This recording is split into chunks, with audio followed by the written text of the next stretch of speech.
Vaxtınız xeyir, hörmətli izləyicilər. İran, İsrail, ABŞ tandemi ilə böyük və dərin bir müharibə aparır. Amma bu müharibə getdikcə bütün bölgəyə və hətta yavaş-yavaş dünyaya sıçrayır. Artıq Azərbaycana da zərbə endirildi. İran Azərbaycanı hədəf aldı və bu gün biz İran və Azərbaycan arasındakı hərbi durumu bir azərbaycanlı hərbçi ilə, Azərbaycan Silahlı Qüvvələrinin ehtiyatda olan mayoru İlkin Ağazadə ilə müzakirə eləyəcəyik. İlkin bəyin seçilməsi təsadüfi deyil, çünki o, İran ordusunu çox yaxından tanıyır. İlkin bəy, xoş gördük. Xoş gördük hər şey qaydasında. Amma bugünkü gündə biraz hüzünlüyük dediyimiz mövzu ilə bağlı ki, bizim aidiyyatımız olmayan bir savaşın bugün bizim torpaqlarda hiss edirik. Nə kədərli ki, yəni bizim dostluq əlaqəsi yaratdığımız, hətta bir gün öncədən ölkə başçımızın gedib ziyarət etdiyi, onların ali dini liderinin hüznünü paylaşdığı ölkə bugün bizə Piyotruşa şapartlarından hücum elədi və müəyyən sakinlərimiz, hətta səhv bilmirəmsə 2 sakinimiz də orada yüngül şəkildə xəsarət də alıb. Keşkə bu olmasaydı, amma bugün bu mövzunu müzakirə edəcəyik sizinlə. Ümumiyyətlə Naxçıvana ya Azərbaycana hansısa hərbi həmlə gözləyirdin? Əslində düşünüldüyü zaman, əgər İran Azərbaycana hücum eləmək istəsə, Naxçıvan koridoru, Naxçıvan ərazisi ən uyğun hücum hədəfidir İran tərəfindən. Çünki hal-hazırki günümüzdə Naxçıvanın bizimlə quru sərhədi yoxdur. Sadəcə hava nəqliyyatı var və bu hava nəqliyyatını təşkil edən də Naxçıvan aeroportudur.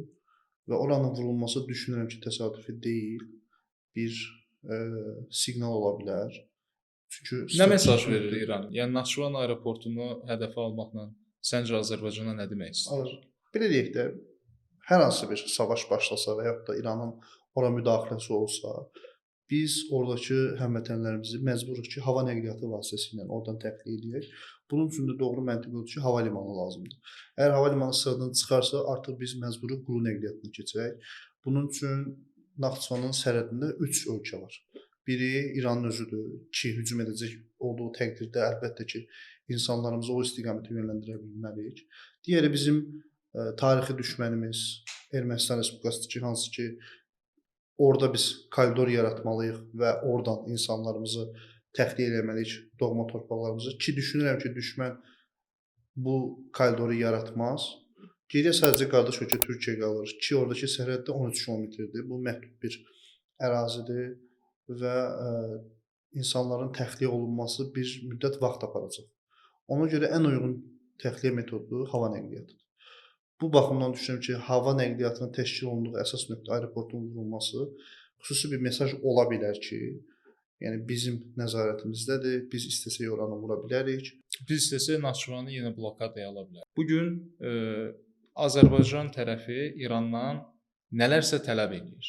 Amma maraqlıdır ki, İrandan çox ziddiyyətli bəyanatlar gəlir Naxçıvana hücumla bağlı. Məsələn, Sepaha yaxın media mənsubları və Sepaha yaxın media kanalları İranın Naxçıvana hücumunu elə bizim müzakirə elədiyimiz kimi Azərbaycana bir siqnal, Azərbaycana bir təhdid, Azərbaycana bir mesaj kimi qiymətləndirir. İran Xarici İşlər Nazirliyi hadisəni araşdırılacağını söylüyor. İran Müdafiə Nazirliyi və Baş Qərargahı isə ümumiyyətlə hadisəni təkzib edir. Bir dənə də məsələ var ki, ümumiyyətlə İran ordusunun daxilində bu dəqiqə mərkəz komandanlıq sistemi çökür. Qəbul edirəm. Çünki bu 5 günlük müharibədə demək olar ki, bütün yuxarı rəhbərlik sıradan çıxarıldığı üçün İran ordusu asimetrik bir savaş aparır və bu asimetrik savaşın daxilində müxtəlif qarnizon rəisləri bu əməliyyatları koordinasiya edirlər. Və hətta səhv eləmirəmsə Pezeşyan da bundan bağlı açıqlama vermişdi ki, hansı qarnizonun komandiri hansı əməliyyatı icra edəcəyini sadəcə o bilir. Bəs belə bir vəziyyətdə Azərbaycan necə özünü müdafiə edə bilər? Bu bir. İkincisi, sizcə İrandan yönələn həmlə mərkəz komandanlıqdan yönəlib, mərkəz komandanlığın tapşırığıdır, yoxsa orada hansısa bir qarnizon komandirinin həmləsidir? Burada sualın bir neçə cavabı var. Əlbəttə ki, biz bunu bu gün dəqiq bilmirik. Ümid edirəm yaxın zamanlarda bu barədə dəqiq məlumat bizə veriləcək, mediaya veriləcək və biz bunu daha ətraflı biləcəyik. Mən fərdi olaraq öz fikrimi izah etmək istəyirəm. Öncəliklə bilirsən 1979-cu ildə İran inqilabı baş verdi və orada artıq bir rejim formalaşdı. İran İslam Respublikası formalaşdı və dini istiqamət üzrə belə deyək də ideologiyası inkişaf etdi. Və burada onların ordusunun iki hissədə ibarət olduğunu biz görürük. Orada bir atəş ordusu, yəni bildiyimiz milli Silahlı ordusu qüvvələr, var, bəli, ərtəş. silahlı qüvvələri. Bir də Sepah dediyimiz hansı ki ideologiya üzrə qurulmuş bir ordudur. Adı üzərində İran İslam İnqilabı Keşikçilər, bəli. Və burada belə bir şey var. Atəş ordusu, yəni silahlı qüvvələri dediyimiz ordu, bildiyimiz standart müharibə apara biləcək ordu. Yəni ölkə sərhədlərini qoruyur, quru qoşunları var, gəmiləri var və s. və s. və s. Amma Sepahın işi ballistik raketləri idarə etməkdir, ölkənin dini ideologiyasını qorumaqdır, dini liderlərini qorumaqdır və xaricdə əməliyyatlar keçirməkdir. Ona görə bugünkü dövrdə ordu daxilində də bir ziddiyyət var. Bir ordu ideoloji faktoru əsas götürür, digəri isə dövlətin Amma bu 40 ildən çoxdur var. Bəli, 40 ildən çoxdur bu ziddiyyət var. Bu gün də sizin dediyiniz kimi savaşın ilk günündən etibarən dini liderləri öldürüldü, bütün müdafiə naziri, baş qərargah rəisi və s. hamısı öldürüldü. Bu gün təyin olunan həmin rəhbərliklər tam şəkildə düşünmürəm ki, ordunu ələ alıb biliblər. Mütləq ki, burada boşluqlar var. Ona görə bu hücumun səbəbi dediyiniz kimi ola da bilər ki, hər hansı bir şəxsin Azərbaycana qarşı bir nifrəti ola bilər, bir kini ola bilər. Yəni individual, fərdi davranışı da ola bilər. Və yaxud da hər hansı bir dövlət səviyyəsində bir qarnizon komandirinin əmri də ola bilər. Bunu dediyim kimi bu gün üçün biz dəqiq bilmirik. Ümid edirəm ən qısa zamanda. Amma İran ordusunda xaotiklik müşahidə olunur. Bu mütləq ki var. Çünki rəhbərlik tamamilə məhv olunub, bütün strateji obyektlər vurulub. Düzdür, hal-hazırda yer altından müharibəni davam edirlər. Amma bir neçə belə deyək, yeraltı bazalar da vurulub, aviabazalar demək olar hamısı sıradan çıxarılıb. Yəni çox çətin bir şəraitdə də oldu. Və onlar müşahidələrin onu deyə bilərəm ki, çalışırlar ki, İranın daxilinə, yəni quru əməliyyatlarına düşməni, onlar üçün düşmən sayılan ABŞ və İsraili istəyirlər ki, quru əməliyyatlarına cəlb eləsinlər ki, quruda döyüş aparsınlar. Bu məsələyə gələrik. Onunla bağlı məndə suallar çoxdur sizə. Amma mən indi istəyirəm məsələnin Azərbaycan tərəfinə keçək. Keçməmişdən qabaq da bunu vurğulayaq ki, ya hansısa bir Sepah komandiri, ya hansısa bir əyalət mollası, ya hansısa bir qarnizon rəisi, fərqi yoxdur. Azərbaycanı vur əmrini kim veribsə, bu adam cəzalanmalıdır və bu adama görə də məsuliyyəti İran İslam Respublikasıdır. Bəli, başqa bir şərt yox. Amma məsələnin başqa tərəfi də odur. Həm Azərbaycan prezidenti, həm də Azərbaycan Respublikasının Müdafiə Nazirliyi hadisəyə reaksiyasında belə bir sözdən istifadə elədilər. Cümlə odur ki, Azərbaycan cavab tədbirləri görəcək. Mən demirəm ki, özünüzdə olan müxtəlif məlumatları bölüşün, bəlkə də bunların çoxu hərbi sirr ola bilər, amma nə təxmin edirsiniz? Məsələn, belə vəziyyətdə biz İrana nə cavab verə bilərik? Cavablar aktiv və pasiv ola bilər. Aktiv cavab dediyimiz şey odur ki, ola bilər ki, misal üçün raketin zərbə dronlarının atıldığı mövqeyi, nöqtəni konkret dəqiqləşdirək, həmin qərargahı dəqiqləşdirək və oranı məhv edək. Bu bir strateji cavab olar, amma bu bir radikal cavabdır, bir aktiv müdafiədir. Amma mən düşünmürəm ki, bu gün üçün bizim dövlət bu addımı atsın. Məncə hadisələrə daha mülayim formada yanaşacaq. Çünki cənab prezidentin çıxışı zaten yetərincə sərt idi. Yetərincə bütün dünya mesajı idi ki, biz hazırıq. Daim də gözləyirik və düşünürəm ki, bu gün üçün biz passiv müdafiəyə keçəcəyik. Yəni daha çox hava hücum müdafiə sistemlərini artıracağıq və kəşfiyyat məlumatlarını daha geniş şəkildə əhatə etməyə çalışacağıq. Bu mövzunun diqqətini daha da genişləndirəcəyik ki, növbəti hücumlar olmasın. Şayət olarsa əgər bunun da qarşısını hərbi hava qüvvələrinin hava hücum müdafiə qoşunları və digər belə deyək bölmələr ala bilsin. Amma bu gün Azərbaycanın balansında olan, arsenalında olan silahlar texnologiya yetərincə imkan verir ki, düşmənin ateşlədiyi o nöqtəni biz sıradan çıxardaq, məhv edək və yaxud ora zərbə yetirə bilər. Amma dediyim ki, bu gün üçün düşünmürəm ki, bu hadisədə biz bunu belə deyək də bu şəkildə radikal bir qərar verilsin. Bu Areş deyilən dron neçə kilometr məsafədə hərbi əməliyyat apara bilir, zərbə Arış endirə bilir? Arış 2 dronu 2020-ci ildən etibarən, yəni ilk dəfə İran İslam Respublikası 2020-ci ildə bunu mediada yaydı və bu Arış 1 zərbə dronunun belə deyim modifikasiya olunmuş formasıdır. Təxminən 50 kiloqramdan 150 kiloqrama qədər döyüş başlığı daşıya bilir və 1500-dən 2000 kilometrə qədər uçuş mənzili var. Mən nəyə görə bu sualı verdim? Bu 1500-2000 kilometr. Böyük bir məsafə. Naxçıvandan 1500-2000 kilometr məsafə çox böyük məsafədir. Yəni bu Təbrizi aşan bir məsafədir və biz o məntəqəni, həmən məntəqəni necə tapa bilərik? Tutaq ki, Azərbaycan həmən məntəqəni vuracaq. Necə tapa biləcək? Bu mövzu ilə bağlı bizim yəni belə deyim, açıqlamaq istəmədiyim, amma yəni onu tapa biləcək və onun sırrını çıxara biləcək texnologiyamız var. Aydındır. Amma mən bu mövzuda barədə ətraflı sual açıqlamaq verməyəcəyəm. Məsələnin başqa bir tərəfi də ondan ibarətdir ki, ya ikinci hücum olsa, Mən düşünürəm ki, çünki dediyim kimi dünənki çıxışını cənab prezident yetərincə sərt çıxışını elədi və mən o çıxışı izlədim. Orada güc qurumlarına da Müdafiə Nazirliyi, Dövlət Sərhəd Xidmətinə qəti şəkildə tapşırıqlarını verdi təhlükəsizlik iclasında və düşünürəm ki, bu mövzuda bizim artıq belə deyək güc qurumları öz planını hazırlayıb. Şayət ikinci bir hücum olarsa, bu hücum dəyişə də bilər. Məsələn, bu dəfə kamikaze dronlarla zərbə olundu. Gələn dəfə başqa bir kamikaze dronundan və yaxud da hər hansı bir aviasiyadan da istifadə oluna bilər. Bu belə deyim də sual altındadır. Yəni Əlbəttə olsa sual altındadır. necə olacağını biz bilmirik.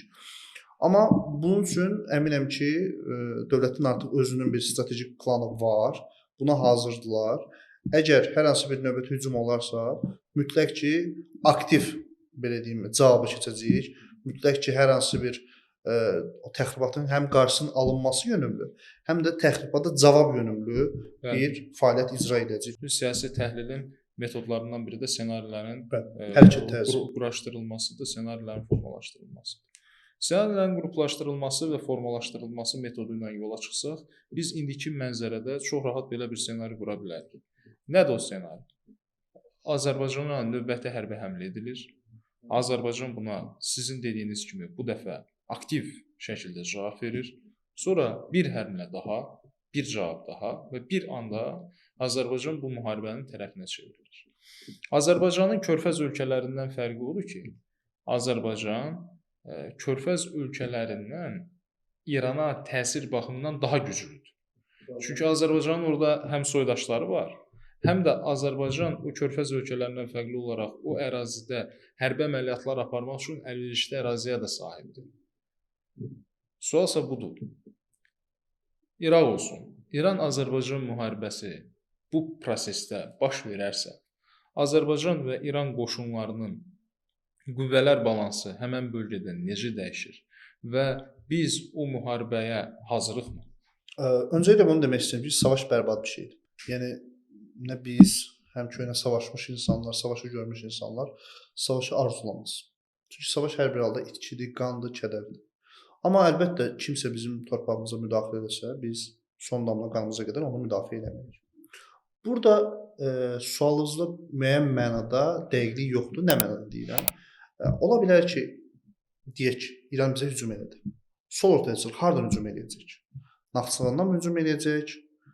Cənub istiqamətimizdən hücum eləyəcək və yaxud da hər ikisindən hücum eləyəcək. Götürək ki, Naxçıvan istiqamətindən hücum elədi. Bu gün Naxçıvanda olan qüvvə ilə İran hücumunun qarşısı tam şəkildə alına bilməz. Çox güman ki, bu əlbəttə mənim şəxsi düşüncəmdir. Ordu və dövlət oradakı əhalini təxliyə edəcək. Və ora əlavə qüvvələr, Azərbaycandan əlavə qüvvələr qismən və ya tam səfərbərlik edərək əks hücumlar təşkil edəcək. Çünki dediyimiz kimi Naxçıvanın bugünkü həm insan faktoru sayı, həm orada yerləşmiş qoşun sayı ümumi İranın belə deyək qoşun sayının çox aşağı nisbətindədir. Amma ümumi İranın qoşun sayı da bu dəqiqə Naxçıvana ona gələcək vəziyyətdə. Ona gələcəkdim ki, bu dəqiqədə burada şərtlər fərqlidir. Çünki İran hal-hazırda bir neçə ölkə ilə döyüşür, savaşır. Burada dəyişən faktorlar var. Nədir? Ordunun yer dəyişməsi. Yəni hal-hazırda Azərbaycan sərhədində İranın ordusu yoxdur. Yəni normal gündəlik bir fəaliyyət ordusu var da. Yəni xüsusi bir qoşun yığılması yoxdur.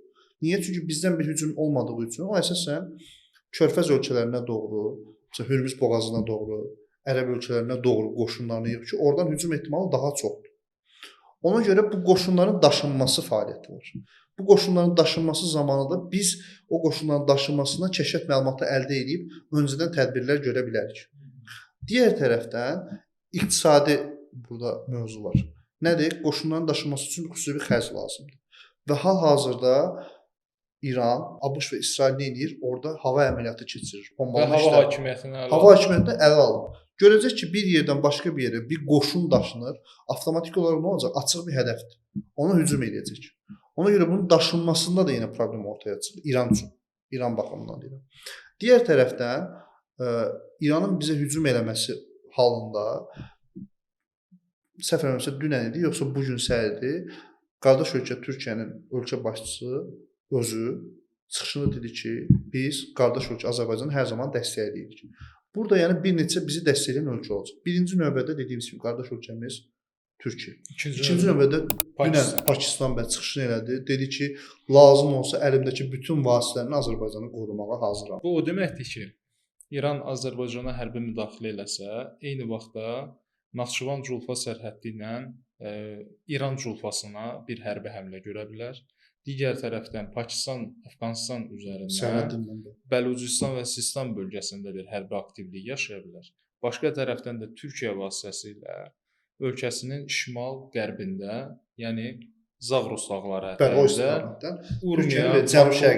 Urmiya, Maku və Sulduz istiqamətində bir hərbi həmlə görə bilər.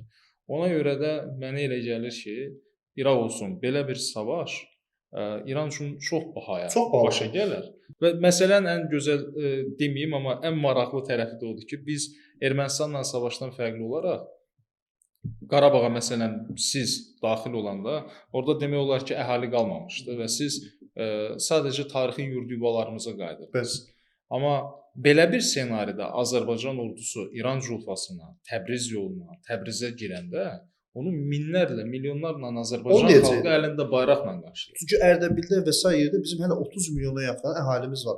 Nətə ki, Qarabağ müharibəsi zamanı onlar Araz çayının o tayından bizi qardaşcasına dəstəkləyirdilər, sevinirdilər. Bu gün də o dəstəklərini ifadə edirlər. Bu mövzuda və bu günlük mənim sizə sonuncu sualım odur ki, siz həm də elə bir zabit olmusunuz ki, özünüz də birbaşa İran ordusu ilə birgə təlimlərdə iştirak eləmisiniz. Mən efirə başlayanda da sizi təqdim edəndə də qeyd elədim ki, sizin bu söhbət üçün seçilməyiniz təsadüfi deyil. Siz təlimlər vaxtı İran ordusunda əhval-ruhiyyəni, etnik tərkibi və ümumiyyətlə İran ordusunun bilik və bacarıqlarını necə qiymətləndirdiniz? Yəqin ki, artıq onlarla bağlı mən yəqin bilirəm artıq nə hərbi sirdir, nə hərbi sir deyil. Siz özünüz məndən yaxşı bilirsiniz. Amma bəzi məlumatları məncə artıq vermək olar. Çünki belə deyək də, İranda ən yüksək komandanlar belə, ali dini rəhbərin koordinatları belə İsraildə varsa, hansısa əsgərin etnik tərkibi, əhval-ruhiyyəsi, bilik və bacarıqlarını siz burada desəz, yəqin ki, bu hərbi sirri olmayacaq. Belə deyim də, ümumiyyətlə İran ordusunun quruluşu əslində NATO ordusunun quruluşundan gəlir.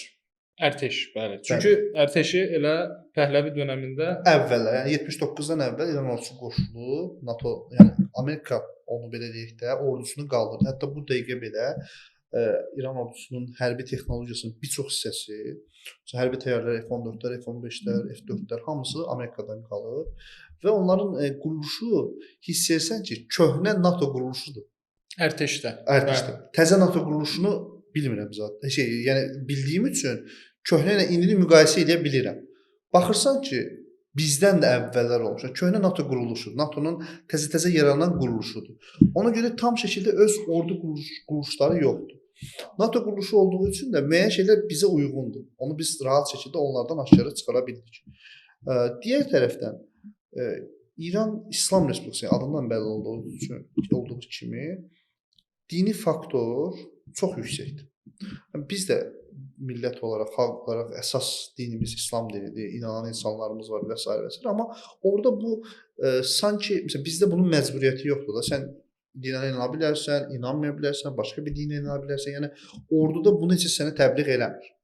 Dinə inanırsan, namazı qılmaqsan, qılmırsan özün bilərsən. Kimsə səni buna məcbur edir. Amma onlarda elə deyil. Onlarda bu məcburiyyətdir. Yəni siz təlimlər vaxtı müşahidə edirdiniz ki, orduda insanlar namaz qılırlar. Bəli, bəli, Bu rəsmi məcburi. şəkildə bir məcburiyyət var onlarda.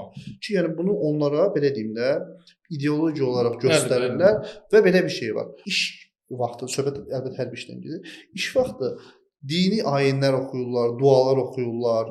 Məsəl üçün ya əli deyirlər. Məsələn, bizdə bir şəxs deyə bilər. Bu rəsmi bir şey deyil, onun şəxsi inancıdır. Amma orada elə deyil. Həm rəsmidir. Məsələn, atəşə başlamışlar, ya əli deyib sonra atəş əmri verir. Və bu rəsmi bir qaydadır. Yəni bir təlimatla da belə deyir. Məsələn, bizdə də kimsə ya əli deyər, ya əkbər deyər, ya Allah deyər. Yəni insanın şəxsi inancıdır. Kimsə Amma orada qaydadır. Orada bir qaydadır. Məsələn, deyir ki, artilleriya atışı başlayır, deyir, ya Allah, sonra atəş deyir. Atan mərmini atan da ya Allah deyir, atəş açır. Yəni belə bir dini məcburiyyət, dini inanc var. Hə, bu bəs hərbiçilərlə siz yəqin ki, orada danışırdıq. danışırdınız. Çox azından çox rahat danışırlar. Azərbaycanlı Çox rahat danışırlar. var idimi ərtəşdə Var idi belə. Azərbaycanlı? Çox rahat şəkildə bizlə, yəni ünsiyyət qura bildiyimiz şəxslər var idi. Biraz onların ləhcəsi deyək, çox belə şirin bir ləhcələri var. Biraz hərfləri müəyyən mənada uzadırlar, biraz belə qaba çıxır, amma biz çox rahat başa düşürdük. Belə deyək də, məsələn, Və onların məsələn dini inancları həqiqətən səmimi idi. hə, onu deyəcəydim. Qismən həqiqətən radikal olaraq, yəni belə din üçün ölməyə hazır şəxslər də var, amma həqiqətən də dini orada məcburi şəkildə yaşayıb, belə deyək də, tabe olmaq xətrinə deyək, bunu qəbul etmək xətrinə deyək, yaşayan insanlar da var. Yəni %100 hamısı bu dini belə o məcburi şəkildə qəbul edir sualı yox. Amma həqiqətən də yəni saf bir şəkildə o necə deyim ya Allah sözünü belə qəbul edib onu canı gönüldən inanan insanlar da var. Yəni belə deyim də dini tam şəkildə könüldən yaşayan insanlar da var. Qismən də yəni məcburiyyəti yaşayan insanlar da var. Aydın. Ona görə tam şəkildə bunu tam şəkildə deyil. demək doğru Və olmaz. xüsusilə adı ərtəşdirsə, yəqin ki, orada ümumiyyətlə mümkün deyil onu Hə. tanımaq. Sepat daha biraz fərqli. Sebat daha fərqlidir. Ərtəşdə bizim məsələn sizin özünüzə münasibət necə idi? Yəni Azərbaycanlı bir zabitin İran ordusunda xidmət edən, ərtəşdə xidmət edən Azərbaycanlı zabit təlim keçirdi Azərbaycan Respublikasının zabiti ilə və o sizi görəndə necə reaksiya verirdi? Sizə münasibət necə idi? Azərbaycanlılara onların mənə maraqlıdır ki, düşüncəsi Azərbaycanla bağlı fikirləri nə cür? Yəni belə bir neqativ, xüsusi bir neqativ duyğu, davranış görmədim mən açığı. İstilik var idi. Hə, yəni belə deyim ki, bizə qarşı bir nifrət, bir kədər, belə bir qaşqabaq yox idi. Amma bəzi şeyləri bizdən gizlədirdilər. Aha. Məsələn, komandirlər təlimat verəndə bəzi şeylər var, çəkib qırada deyirdi, sonra bizim yanımıza gəldi və ya da bizim yanımıza deyəndən sonra gedirdi, kənara çəkib ayrıldı. Biz də bunu edirik də, normal bir şeydir. Çünki müəyyən şeylər var, hərbi sirdir. Amma yəni belə xüsusi bir ikrah mı deyim, xüsusi bir qəzəb mi deyim, kədər mi deyim, bir əsəb yox idi. Bəlkə də var idi xüsusi olaraq onu təlimat vermişdi ki, bunu gizlədin, göstərməyin, ola bilər. Yəni individual, yəni fərdi olaraq mütləq ki, orada bizi sevməyən kimsə mütləq ki var. Əlbəttə. Yəni hamı bizə aşiqdir, bizi bəyənir deyə bilmərəm. Amma həqiqətən bizi çox sevən anlar da var. Məsələn, boş vaxtlarımız orada otururuq kənarda, baxır gəldi, sənə söhbət eləməyə çalışır və hiss edirsən ki, söhbəti şey deyil. Yəni sənin hərbi sirlərlə bağlı deyil, Azərbaycanla bağlıdır. Məsələn, indi televizordan mı deyə, internetdən görürlər, məsələn, maraqlıdırlar ki, Azərbaycanda həyat necədir? Çünki biraz gəlib getmə problemləri də var da, quru sərhədlərlə bağlı və s. və s. Yəni belə mövzularda biraz necə deyim, maraqları var idi. Amma silah texnologiya baxımından texnologiya deməyək də fərdi silahlanma nəzərdə tuturam. Yəni ümumi texnologiya baxımından hər halda İran bizdən üstündür. Amma fərdi silahlanmada bizim şəxsiyyət çox komandolar bizdə təlim keçdi onlarla. Fərdi silahlanma bizdə onlara görə daha yaxşı. Bilik və bacarıq necə idi? Bilik və bacarıq demək olar ki, bərabər səviyyədə idi. Amma belə bir şey var. Biz savaşdan təzə çıxdığımız üçün bizim təcrübə baxımından onlardan üstün idik. Döyüş təcrübəsi. Döyüş təcrübəsi baxımından. Praktiki savad belə deyək də, nəticə etibarilə demək olar ki, ikimizdə də eyni idi. Çünki təlimi eyni şəkildə keçmişik. Ümumi olaraq onların da gələn qurumu şey olaraq da belə texniki olaraq bizə bərabər qurum idi. Yəni bizim komandalara bərabər bir qoşun növü idi. Amma bizim ordu savaşdan təzə çıxmış, yəni hamısı maşallah canavar kimi uşaqlar, təcrübə baxımından, yəni işin praktikası baxımından daha bacarıqlı və bir çox şeydə hiss edir ki, bizdən öyrənməyə çalışırlar. Tam səmimi qaydada, bəlkə də bunu heç izləyicilərlə bölüşməyin də bilmirəm nə qədər yeri var, yeri yoxdur. Amma mən ağlımdan və ürəyimdən keçən bir fikri deyirəm. Mən ərtəşdə xidmət edən Azərbaycan hərbçilərini qismət olsa gələcək 10 illiklərdə Güney Azərbaycan ordusunun komandirləri, komandanları görürəm. Çünki Güney Azərbaycanın xilası sadəcə oradakı toplumların, oradakı insanların, milli hərəkatın rolunda deyil. Oradakı orduda xidmət edən Azərbaycanlıların mövqe göstərməyindən asılıdır. Razı. İstənilən halda biz uğurlar arzu eləyək kimə? Həqiqətən də bu müharibədə əziyyət çəkən insanlara, bu müharibədə günah olmayan insanlara və ən əsası Arazın o tayında milyonlarla Azərbaycan xalqına.